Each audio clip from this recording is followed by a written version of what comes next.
அன்புள்ள மகர ராசி அன்பர்களே வணக்கம். மகர ராசியினருக்கு டிசம்பர் 22 அதாவது மார்கழி 7 சுக்கிர பகவான் விருச்சிக ராசியிலிருந்து தனுசு ராசிக்கு செல்கிறார். மகர ராசியினருக்கு 12ஆம் இடம் சுப செலவு உண்டாகும். வண்டி வாகனங்கள் செலவு வைத்துக் கொண்டே இருக்கும். அடிக்கடி வாகனங்கள் பழுதுபடலாம். பழைய வாகனத்தை மாற்றிவிட்டு புது வாகனம் வாங்கலாம். குடும்பத்தை பொறுத்தவரை கணவன் மனைவி இடையே ஒற்றுமை குறையலாம். ஒன்றுமில்லாத விஷயங்களுக்கு கூட சண்டைகள் சச்சரவுகள் வரலாம். செலவுகள் அதிகரிக்கும். செலவுகளை சமாளிக்க கடன் வாங்க வேண்டி இருக்கும். பெண்கள் நகை போன்ற பொருட்களை எடுப்பதால் கடன் பட வேண்டி இருக்கும்.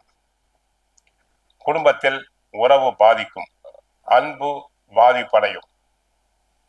ஆரோக்கியத்தை பொறுத்தவரை சிறு சிறு உடல் உபாதைகள் வந்து கொண்டே இருக்கும். இருந்தால் விரயத்தில் ஏற்கனவே சூரியன் இருக்கிறார், செவ்வாய் இருக்கிறார், 26ஆம் தேதி புதனும் இணைகிறார். ஆக நோய் நொடிகள் வரலாம். உடல் நலனில் கவனம் தேவை. வீட்டில் உள்ள மூத்தோர்களுக்கு உடல் நலனை நன்றாக கவனித்துக் கொள்ளுதல் வேண்டும். சிலருக்கு கண் சம்பந்தமான பிரச்சனைகள் வரலாம். சிலருக்கு ஸ்கின் டிசீஸ் வரலாம். கவனம் தேவை. பெண்களுக்கு யூரினல் இன்ஃபெக்ஷன் வரலாம்.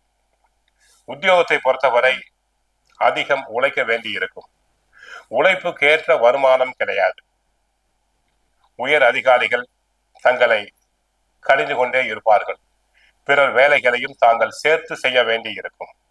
தொழில் வியாபாரத்தை பொறுத்தவரை ஃபேன்சி ஸ்டோர் நடத்துவோர், டெய்லரிங் பிசினஸ் உள்ளோர், லாண்டரி தொழில் ஈடுபடுவோர், ஓவியம், பாடகர்கள், ஆடம்பர வசிய பொருட்களை விற்போர், இந்த தொழில்களை செய்வோர் கவனமாக இருத்தல் வேண்டும். இல்லாவிட்டால் நஷ்டம் வர வாய்ப்பு உண்டு. பொருட்களை விற்போர், ஆப்பிள், பூக்கள், பட்டு ஜவுளி வியாபாரம், வெள்ளி பொருட்களை விற்போர், பெட்ரோல் பங்க் நடத்துவோர், தியேட்டர், பர்னிச்சர் மார்ட் போன்ற தொழில் துறையில் உள்ள நண்பர்கள் கவனமாக இருத்தல் வேண்டும். தொழில்துறை ரகசியங்களை பிறரிடம் சொல்லக்கூடாது. இல்லாவிட்டால் நஷ்டம் உண்டாகும். கலைத்துறை அன்பர்களுக்கு கவனம் தேவை. கலைத்துறை அன்பர்கள் ஆடல், பாடல், நாட்டிய துறையில் உள்ளவர்களுக்கு தற்சமயம் சற்று வருமானம் குறையும். சினிமா நடிகர் நடிகைகளுக்கு புது பட வாய்ப்புகள் குறையலாம். பட தயாரிப்புக்கு தேவையான பண உதவிகள் கிடைப்பதில் தடங்கலாகலாம். ஆக கோயிலுக்கு சென்றால் மகாலட்சுமி தாயாரை வழிபடுங்கள். வாழ்க வளமுடன், மங்களம் உண்டாகட்டும்.